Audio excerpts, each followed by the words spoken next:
ശപിക്കപ്പെട്ടവനായിരിക്കുമെന്ന് Israel ജനം ശപഥം ചെയ്തിട്ടുണ്ട്. അവർ ബഥേലിന് വടക്കും ബഥേലിന് ഷെക്കേമിലേക്കുള്ള പെരുവഴിയുടെ കിഴക്കും ലെബനോനയ്ക്ക് തെക്കും ഉള്ള ശീലോയിൽ കർത്താവിൻ്റെ ഉത്സവം വർഷം തോറും ആഘോഷിക്കാറുണ്ട്. ബെഞ്ചമിൻകാരോട് അവർ നിർദ്ദേശിച്ചു, നിങ്ങൾ പോയി മുന്തിരിത്തോട്ടങ്ങളിൽ പതിയിരിക്കുവിൻ. ശീലോയിലെ യുവതികൾ നൃത്തം ചെയ്യാൻ വരുന്നത് കാണുമ്പോൾ മുന്തിരിത്തോട്ടത്തിൽ നിന്ന് പുറത്തു വന്ന് ഓരോരുത്തരും ഓരോ സ്ത്രീയെ പിടിച്ച് ഭാര്യയാക്കി ബെഞ്ചമിൻ ദേശത്തേക്ക് പോകുവിൻ. അവരുടെ പിതാക്കന്മാരോ സഹോദരന്മാരോ പരാതിയുമായി ഞങ്ങളെ സമീപിച്ചാൽ ഞങ്ങൾ അവരെ ഇങ്ങനെ സമാധാനം പറഞ്ഞുകൊള്ളാം. അവരോട് ക്ഷമിക്കുവിൻ. യുദ്ധത്തിൽ ഞങ്ങൾ അവർക്കായി സ്ത്രീകളെ കൈവശപ്പെടുത്തിയില്ല, നിങ്ങൾ അവർക്ക് കൊടുത്തതുമില്ല. കൊടുത്തിരുന്നെങ്കിൽ നിങ്ങൾ കുറ്റക്കാരാകുമായിരുന്നു.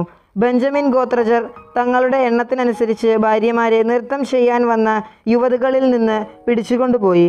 തങ്ങൾക്ക് അവകാശമായി ലഭിച്ച സ്ഥലത്ത് മടങ്ങിച്ചെന്ന് പട്ടണം പുതുക്കി അവർ അവിടെ വസിച്ചു.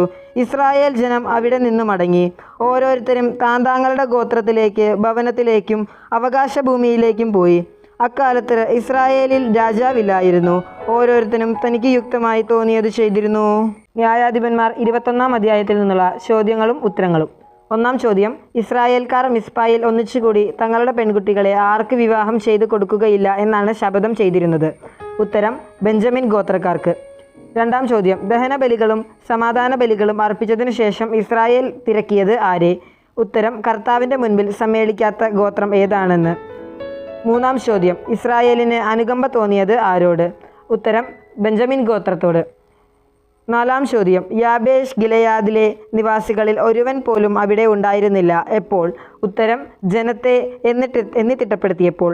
5-ാം ചോദ്യം, യാബേഷ് ഗിലെയാദ് നിവാസികളിൽ പുരുഷനെ അറിഞ്ഞിട്ടില്ലാത്ത എത്ര കന്യകമാരാണ് ഉണ്ടായിരുന്നത്? ഉത്തരം, 400 കന്യകമാർ. 6-ാം ചോദ്യം, ഇസ്രായേൽ ഗോത്രങ്ങൾക്കിടയിൽ കർത്താവ് ഒരു വിടവ് സൃഷ്ടിച്ചത് കൊണ്ട് ജനത്തിന് അലിവ് തോന്നിയത് ആരോട്? ഉത്തരം, ബെഞ്ചമിൻ വംശജരോട്. 7-ാം ചോദ്യം, ബെഞ്ചമിൻ വംശജന് ഭാര്യയെ നൽകുന്നവൻ എന്തായിരിക്കും എന്നാണ് ഇസ്രായേൽ ജനം ശപഥം ചെയ്തിരുന്നത്? ഉത്തരം, ശപിക്കപ്പെട്ടവൻ ആയിരിക്കും. 8-ാം ചോദ്യം, ബെഞ്ചമിൻ ഗോത്രക്കാർക്ക് എവിടെ നിന്നാണ് തങ്ങളുടെ എണ്ണത്തിനനുസരിച്ച് ഭാര്യമാരെ പിടിച്ചുകൊണ്ടുപോയത്? ഉത്തരം, നൃത്തം ചെയ്യാൻ വന്ന യുവതികളിൽ നിന്ന്. 9-ാം ചോദ്യം, ബെഞ്ചമിൻകാർക്ക് തങ്ങൾക്ക് അവകാശമായി ലഭിച്ച സ്ഥലത്ത് മടങ്ങിച്ചെന്ന് പട്ടണം പുതുക്കി അവിടെ വസിച്ചപ്പോൾ ഇസ്രായേൽ ജനം മടങ്ങിപ്പോയത് എവിടേക്ക്?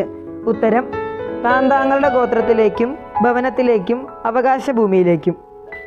10-ാം ചോദ്യം, യാബേഷ് ഗിലെയാദിലെ നിവാസികളിൽ ഒരാൾ പോലും ഇല്ലാതിരുന്നത് കൊണ്ട് സമൂഹം യുദ്ധവീരന്മാരായ എത്ര ആളുകളെയാണ് അവിടെ നിയോഗിച്ചത്?